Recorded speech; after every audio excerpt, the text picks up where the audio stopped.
so I don't want it to distract from the call. All right. Well, welcome everybody. So we determined Ira's in New Jersey, Rob's in Boca Raton, Florida. Marcus, you're in the Bay Area, and I'm in Atlanta, Georgia. We should get somebody on here from the Northeast or Northwest, sorry. Anyway, welcome. So a lot has happened in the last week. And I wanted to, of course, thank Polly, Marcus. You're with Polly, and I wanted to thank you very much for sponsoring the show. If you had to give a one paragraph explanation of Polly, what would you tell viewers that you do, that the company does? Yeah, I would say that we're a next generation product and pricing engine, and we've got a whole host of technologies that bolt onto that with AI, lender intelligence, analytics, APIs, and so on. So we're just a really, really easy to use pricing engine, and yeah. What does the earlier generation have? What do you mean by that? When you say next generation? Oh, I got it. Just got to see the system to really understand. Like the way we do margin management is super easy. With we do custom fields. We do a lot of neat things with banks in particular, where we can build in assets under management deposits to really incentivize certain products or unlock portfolio guidelines. Our AI tool is here to help loan officers kind of streamline their workflow, whether it's voice to text, email ingestion, or near miss analysis for products and pricing. Just a lot of cool features that are available to our users today. I always wonder when I go into CVS and I need to buy toothpaste and there's Crest toothpaste and it says new and improved. I wonder, what have I been using all these years? Like old and anyway. All right. Sorry. Going down my stand-up comedian routine. And Rob, I wanted to ask you before we really get into the meat of the election and President-elect Trump's impact on the markets. You have a learning source for people on the call. Could you tell us what's going on with that? Absolutely. Panoramic Capital Academy launched the first semester just in September, and it's a 14-week immersive capital markets course with a lot of different testing and a requirement to have a passing grade, and it's covering everything in capital markets from pricing through servicing, valuation, and accounting. And we're having a lot of fun with the first semester, and we're kicking the next one off in January. So when you say immersive, I think, I wake up in my boxer shorts and I walk out into a common area and there's a bunch of other capital markets people emerging from their bedrooms and their, sleepwear. I mean, when you say immersive, what does that mean? We're so to try and really, develop and exercise the muscles of what we're learning. We're having different tests and discussion groups and exercises that we have for each different week. And so like immersive in that there's discussions on contemporary topics, decisions that secondary marketing people have to make with respect to margins.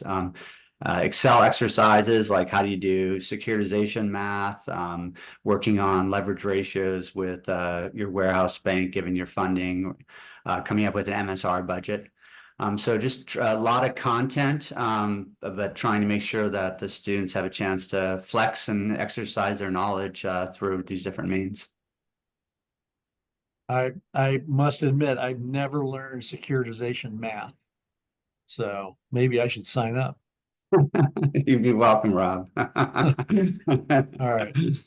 All right, we're gonna turn to the fellow who has muted his microphone and turn to the current topic of last Wednesday.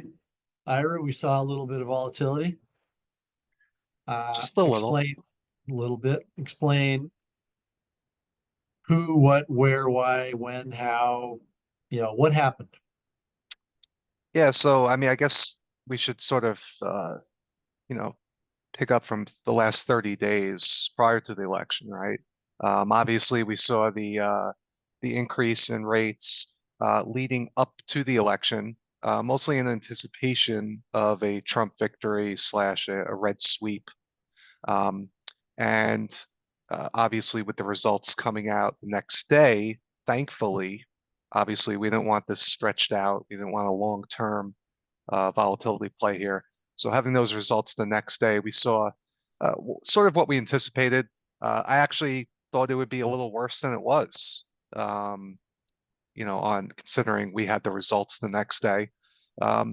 With again the over prevailing theory that with the Trump victory would lead to higher rates in general, easier to pass agenda, and we saw that play out. However, the next 2 days following Thursday and Friday, we did see rates sort of come back to where they were prior to the election. So basically wiping out any losses on that Wednesday. Obviously today we're quite a bit weaker again, but I think I expected a little more volatility than we did see. So I think, knock on wood, did we see the top? Did we see the highs? I guess we'll have to see how that plays out. But if we did indeed see the highs, I mean, in a way, I think the market sort of traded and predicted accurately. And with that increase of 75, 80 basis points leading up to the election, it was spot on what we saw. So I will make the point that you can't predict where rates are going, but Ira, maybe you could tell us where rates are going. I can't do my my Karnak. I'll give I do remember Karnak, yes. So I can't do my best Karnak impression, but I think I don't see rates coming down significantly enough to make a difference for the time being. I'll say that. So I won't be able to make a prediction like you want, but I just don't see rates anything pointing to rates coming down though. So neither do I. And when I'm asked that, I tell people, look, on the on the trading desk, we used to keep a coin, heads, rates are going up tomorrow, tails, they're going down tomorrow. Marcus, from a poly perspective, I mean, you used to run a lock desk. You're dealing with different prices, different scenarios, different things looking into the future. How do pricing engines deal with extensions? First of all, why do extensions cost money? And how does a pricing engine like Poly handle extensions? Yeah, I mean, for the extensions, you basically have to roll that security to a later month if you are hedging, and ultimately whether you're hedging or not, the end buyer is. So that does cost money, and that's just being passed on to the LO, who will likely not pass it on to the borrower and request a concession for that. And then for extensions itself, Rob's cracking up here on the side. For the extensions itself in the system, I mean, really, Poly, you can write specific rules for the extension itself. So whether it's bips per day or an eighth for 7 days or a sequence of adjusters, that whichever way you do your math is fine. And then our system allows you to assign that policy to a specific product or investor or whatever you want actually. So that way the math is always right for the loan officer. And that's how we do it in our system. So I wanted to ask you, Rob, we can quantify the cost of an extension. In your experience, decades of experience, do you think that most companies just eat extension costs because they're afraid to pass them on to the AE or loan officer or borrower? Or do you think they actually pass them on in a scientific way? I think, well, unpack that, a couple probably responses. I think that, it depends on the market you're in as to whether or not they're passing that on or trying to pass that on. Certainly the disclosure rules and redisclosure rules have made certain things to be much more difficult to pass on to the consumer, when secondary, of course, would want to pass that on. There's always a question of whose fault was it? Was it something the borrower didn't procure timely enough that might cause a need for the extension, or if it's operational, maybe they just haven't processed fast enough. So this question of kind of who's responsible for it and whether or not that gives the LO more ammunition to ask for the price, the extra price from the consumer. So probably, you know, on mix, they're not collecting it as much. You know, we would advise secondary to always try and be establishing a pathway to collect it when possible, the extension fees. And then the scientific part, you know, it's also, this is an area where secondary can get a little bit of the margin back. Like right now with the yield curve where it's at, the drops between months are relatively low, but a lot of people might keep an eighth cost for an extension or some additional fee for an extension that might actually be more than what the drop they're experiencing in rolling a security out is. And so it's just it's a potential opportunity if they're actually going to collect it to make a little money in the extension just by keeping a policy like an eighth policy in, as opposed to actually calibrating it to what the drops are. So going back to Ira, where, you know, loans volumes aren't immense. Ira, I'm sure at US Mortgage you guys are doing well, but you know, it's not like there's a tidal wave of loans out there, locks, and you know, business is tough to get. How much of that enters into your decision making to pass on the cost of an extension when you have a loan officer just, you know, trying to get every loan that they can and they don't want to upset the borrower? Yeah, so we treat it as an exception. So any you know, any loan that has to be extended on the surface is a cost no matter what. So whether that cost actually gets passed on to the borrower or not, um, the loan officer would have to ask us for a formal exception, complete with a reason, documentation to support that exception. And it's treated just like any other exception. So we'll review the situation. If it's, you know, as was mentioned, if it's an underwriter delay or if it's a processing delay versus a borrower not getting a document, or if they have a competing lender or something like that, you know, we'll want to see some type of documentation or some sort of justification before we even make any determination on that. But per our policy, there is always some type of extension cost. It's just whether that's passed on to the borrower on an individual loan or not. All right. Marcus, I'm sure that Polly is administration agnostic. You really doesn't matter to Polly whether or not Harris won, Trump won, rates go up, rates go down, and so forth. And given what Ira was saying about not seeing rates to go down much, if at all, does Paul, how much tailoring does Polly do based on clients? Do you have, like in the setup phase, are there different modules? Is there different software that comes to play in a lender who's using Polly versus some other lender who's using Polly that may have different extension policies or different pricing policies? Sure. I'll say that the system itself it doesn't really matter if you're a massive bank or a mom and pop shop. The functionality is all there for you. It's just, it comes down to how much automation you want to utilize. What I'll say is that, like, if you're a pure best effort shop, you're probably not going to utilize as much automation. So like the automatic locks, the auto extensions and so on, because you do need someone in the system to extend or lock with the counterparty.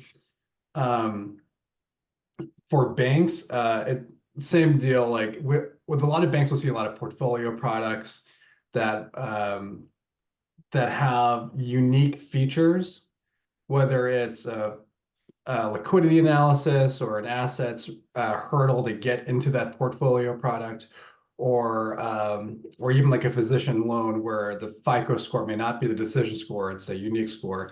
All of that can be configured by lender. So I would say, generally speaking, the platform as a whole can serve everyone. It's just during implementation that will really fine tune the capabilities for each customer. But you're right, we're administration agnostic. Right. Rates go up, rates go down. We still got to lock loans and close deals. Yeah. I should know the answer to this, but does Poly handle non-agency loans, jumbo, non-QM, housing Yeah. finance authority? Yep. Agency, government, non-QM, jumbo, portfolio, a lot of DPAs, HELOC seconds. We handle the full gamut. And by handle, does that mean that your engine goes out and looks at, eResi, Veros, Angel Oak, looks at all these non-QM investors and uses their pricing? Yeah, the investor would have to be approved with Poly, but once they are, we would simply manage the rate sheet ingestion and the guideline updates as they flow through relative to our system. And then for banks in particular, we have a really great implementation and corporate training program where we teach the product team how to build and maintain their own guidelines, eligibility, and pricing in our system. So whether it's portfolio or correspondent non-QM product, we've got all that fairly handled quite well. I'm going to put on my dinosaur hat here, and Rob, you can sympathize with this because Rob and I were both under Paul Tuttle at some point, and I remember back in the early 90s trying to price jumbo loans, and we put in I think we used RFC. So every day we put in the RFC 30-year, the different rate lock periods, the RFC 15-year, different rate lock periods. And that RFC rate was used for every jumbo investor that, that for every loan that locked in under a jumbo program, for every one of Tuttle and Company's, it was really a wet your thumb and put it up in the air kind of thing. Obviously you saw a huge improvement with that. I wanted to ask you, I mean, some of the technical issues that we're talking about here in your class, in the academy, what percent are secondary marketing / capital markets, and what percent are other, like management, loan officer management or account executive management or owners of companies, or do you even track that? Roughly speaking, we track that. I'd say we've got, call it a fifth that are high level cap markets / owners. We've got maybe a quarter that's mortgage tech. We've got a quarter that's agencies. We've got correspondent salespeople. Just since so much of that is around selling the MSR value and explaining to the customer base where the MSR value is coming from. The general mix, so it's kind of the whole gamut. I think there's a lot that the agencies, maybe don't understand about how the production process actually happens. That's very interesting to them. The full suite of different things that they learn is valuable, certainly for company owners and senior capital markets folks. So when you talk about your curriculum, anyway, your class material, last Tuesday / Wednesday was a case study in volatility. What will the lesson be or lessons be with regard to that time period? If you've already written them, what material will you present as you'll say this is an example of what? That, just the mantra that you mentioned earlier that we always mention, which is that you don't ever want to be in the seat of predicting where rates are going to go or trying to position yourself where rates are going to go. That you want to be responsive to rate changes as they happen, things like just how frequently you reprice, just your attention to lock volume, particular attention to locks you're bringing in, pipeline activity. And there's not really a way to position yourself other than just to be prepared and to respond as you go into it. I think there's folks who think about pipeline and MSR, and I think sometimes in MSR space they almost feel like they have a little more freedom to make long-term rate calls. And again, always caution against that. This new administration coming in, it's like there's lots of balls in the air. Is there going to be cost cutting? Is there going to be propagate? Like probably the market expected leading up to the results. So there's just it's just a regular exercise and lots of uncertainty, and just trying to do your job as a risk manager and just be responsive. Yeah, there have been plenty of examples where I would tell clients, when I was hedging the pipelines, even if we knew the number, like ahead of unemployment or ahead of money supply or ahead of CPI, even if we knew the number the day before, you still don't know how the market will react. Exactly. Mm-hmm. It's always a roll of the dice. And to your point, it never, I'll say never, makes sense, especially if you're dealing with a company's pipeline and the company's P&L and the livelihood of people who work for that company. It never makes sense to try to predict something. That happened to me once in 1987, and the market was all over the place. And we should have been selling mortgage-backed securities. We should have been hedging our locks. And the owner of the company, who will remain nameless, came in the morning and said, I think don't sell anything. I think we're going to bounce. Fortunately or unfortunately, his forecast turned out to be true. We're glad we didn't sell anything, which, was good from a company's perspective, but not good from his ego's perspective, because he was right. So going back to Ira here, I know that you have, Stephen Miller is very, very well thought of in the industry, and I'm sure you've educated him, he's educated you, and so forth. And there's a lot of knowledge sharing that goes on. But Ira, when you're dealing with, relatively with new loan officers, let's say, that are new to the business or new to U.S. mortgage, how do you explain what happened and what policies, going back to the administration, that you see coming up? How do you explain to them what might happen given everyone's expectations? Yeah, well, I mean, here I do a weekly call with the staff, so I've been keeping them sort of updated the last few weeks. I let them know ahead of time the potential for the volatility. It's one thing to have um, a slow climb in rates or a slow reduction in rates. I think we can all handle that. But when we see this volatility, it really becomes problematic, and it's really just guiding them to be aware of the risks versus the rewards. Probably more risk than reward these days. And keep your borrowers informed of those risks. There's no need to make a market call, like you said. But guiding a borrower and telling them, hey, we have, inflation reports coming up, the next few days and next week as well. So, know the risks associated with those individual data points. And even if even if you tell them to lock and they say, nah, I want to float, at least let them know the repercussions of, making those decisions ahead of time. So I've been keeping at least my staff updated on a weekly basis. I have a call tomorrow with my staff, going to go over the same type of thing, and just letting them know the upcoming events that could cause potential risks with those loans. Have you seen any kind of inkling, without using names? Let's go back to March of 2020. Totally different environment. We had the pandemic.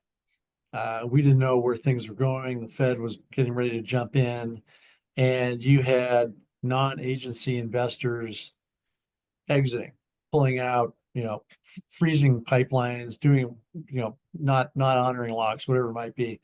This is a totally different environment, fortunately.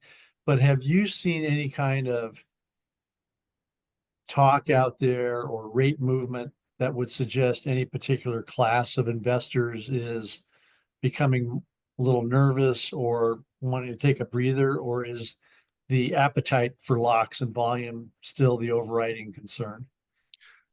I mean, we've still seen, strong demand. So I haven't seen anything, especially when we compare it to March, April of 2020. But that being said, I think we and us industry are a lot more, we have our finger on the pulse a lot more than we did, and sort of lessons learned from 2020.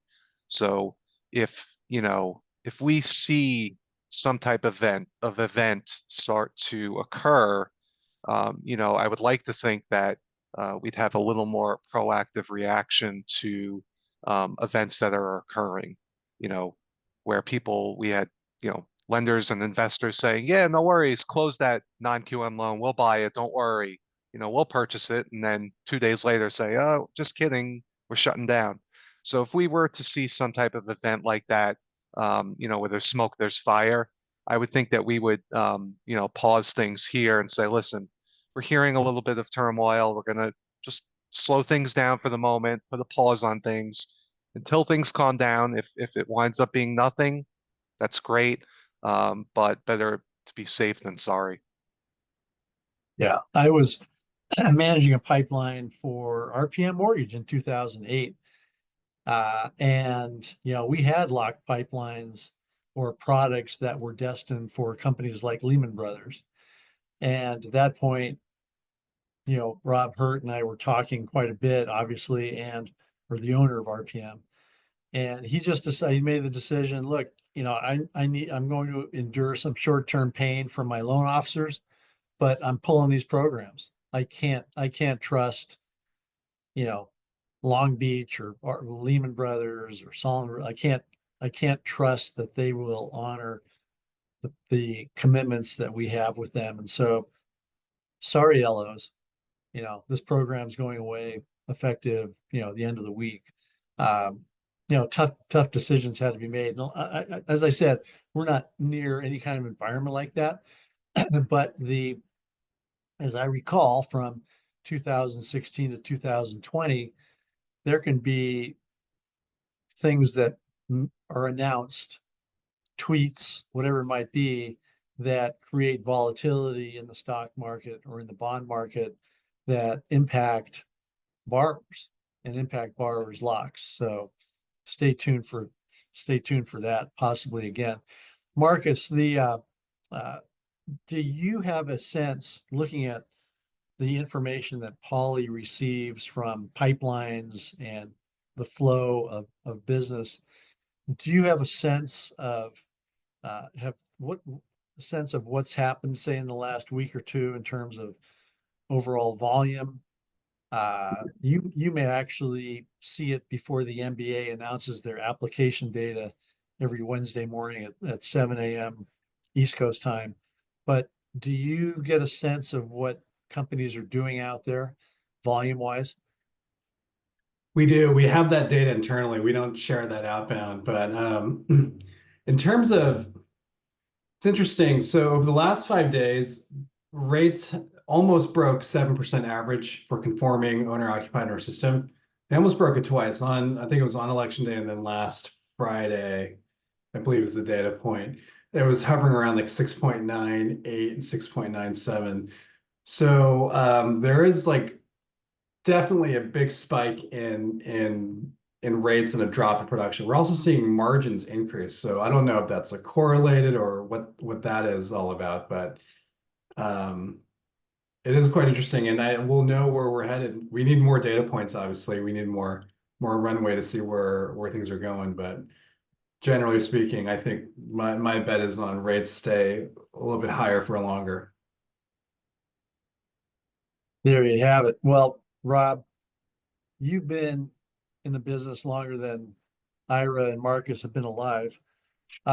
So you've seen, you were well into the industry before Fannie Mae and Freddie Mac went under conservatorship. Now, if you ask anybody from Fannie Mae or Freddie Mac about the future, they're almost under some kind of, hush order, not to make guesses about the future. But it's hard for the industry not to think about the direction that the prior administration or the prior Trump administration was going in terms of releasing Fannie Mae and Freddie Mac from conservatorship. Interestingly enough, and put in a plug for a show we have on Thursday, we're interviewing Mark Calabria, whose name may be familiar with a lot of people, who was actively involved with that push towards getting Fannie Mae and Freddie Mac out on their own again. And he'll be on Thursday afternoon show. But Rob, I wanted to ask you, what do you think the odds of that? What do you think about that happening? And if it were to happen as we head, and it would take years if it were to happen, but what do you think that would do to Fannie Mae and Freddie Mac, quote, agency rates, Fannie Mae and Freddie Mac 30-year conforming rates relative to non-QM loans, say? Well, there's a lot of factors that go into, whether they would push for that privatization. Maybe that might be viewed a little differently this time around than the last time. But I mean, what Calabria was working through was capital levels, and they even Fannie and Freddie put out numbers for how much capital they'd have to retain to have the sufficient balance sheet to be independent, and it's non-trivial, right? And so in a world where the new administration has some kind of inflation mandate, and housing being one measure of inflation, for them to go and chase after, like, hey, we need this huge capital raise, so that we can perhaps privatize them or move towards that, probably doesn't bode well towards G fees, or the cost of home ownership. And so I know it's slightly different than your question, but it feels to me like there's lots of opportunity with with Fannie and Freddie to look at how can we reduce the cost of home ownership. Simple as lowering a G fee, for example. Both agencies have kind of looked at FHFA recently as basically beating the drum, and they're marching to the drum beat as to what's important. And there's been a lot of subsidization, as we know, to support some of the programs. So, I mean, it seems to me there's a lot of interesting policy options that might be available that maybe are different this time around, that the administration may look at differently. Ira, do you have any thoughts on that going forward? I know you don't like to make predictions, but No, I sort of agree with Rob. I think it's different than 2016.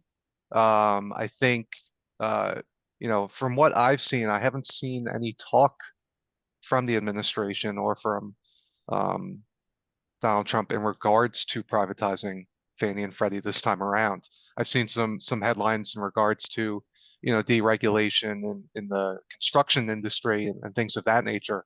But I haven't really seen a lot of talk. And I know people sort of, as you mentioned, remember from the last administration. But I don't know that I see it being a priority right now. There's just too many other things on the administration's plate that I don't think that that's going to make it onto their agenda. well, yeah, I'll disagree respectfully to a point. So that's actually one of the questions I'm going to ask Mark Calabria on Thursday is, where, in his estimation, is GSE reform, privatization, where does he think that is on the impending administration's list of agenda items? Certainly that wasn't brought up during the campaign by either party. They talked a fair amount about housing, but you can argue that Fannie Mae and Freddie Mac are working, they're functioning, they're not broken. They aren't campaign issues. the question I'm going to ask Mark is where might they fall? Where might privatization fall on the agenda, and how long would it take to get there? I think that, and I haven't looked today, but is the House now Republican or has it been determined yet? It is. So it's clean sweep. All right. So from President-elect Trump's viewpoint, this is a mandate from the people, and where they go from here, I think that he will, uh, try to do what he can, or can do what he can. And I would think privatization is somewhere on that priority list, but maybe not high on the priority list. But he might, whoever he picks, say, I want you to do this, and I can get it through Congress. So start to work on it. I would think that the prior 4 years that we've seen, the agencies returning to their mission statement of helping underserved market, first-time home buyers, and so on, I think will not be as high on the list of FHFA and Fannie Mae and Freddie Mac as moving towards privatization. But we'll see. We'll see. So, Marcus, are you on a daily basis? And I know, a pricing engine like Polly isn't sitting there making bets on the future, but you are talking to clients all the time. I know you probably talked to a fair number since Tuesday's election news. Do you get a sense that the mood has changed at all, or what is foremost on Polly's clients' minds right now that you can tell? I don't think the mood has changed much, or at least if it has, they're not vocalizing on sales calls. I think foremost, the main focus is still returning to profitability, volume, margins. It's the same things that they were worried about before the election, post-election, it's the same thing.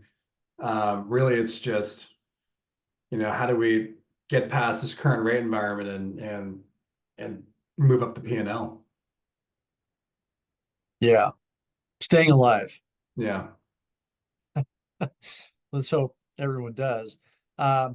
And Rob, what are you hearing among the people taking classes, the academy? I mean, you must have kind of off the record discussions without naming names and so on. What do you think the mood is like, and where are the concerns that you're hearing about the same as what Marcus is talking about, or is the focus purely on capital markets and trying to eke out every basis point? I think very much so the latter. Just, it's still trying to confirm whether they're right sized, to get better systems, more efficiencies in place, and try and be profitable. Yeah, I would agree with that. And Ira, not that U.S. Mortgages, has cuts ahead or expansion plans ahead. We won't get into that, but from what you're hearing from your peers in other parts of the nation or other parts of the business, are their thoughts echoing what Marcus and Rob are talking about, just trying to, get every basis point and stay alive? And do you, in your estimate, think that capital markets, is kind of, you can only do so much, and there has to be cost cutting elsewhere in companies that, the price is the price that you're selling these for. Cost cutting has to come from elsewhere. Yeah, it's a combination of both, recruiting and cost cutting, obviously. We're all in recruiting right now. That's been our major focus. Had some success with recruiting people, but you're always looking to cut costs, right? Whether it be taking a look at your vendors and your tech stack. I know you love that phrase. And looking, if I've been with a vendor for 10, 15 years, am I comfortable with them?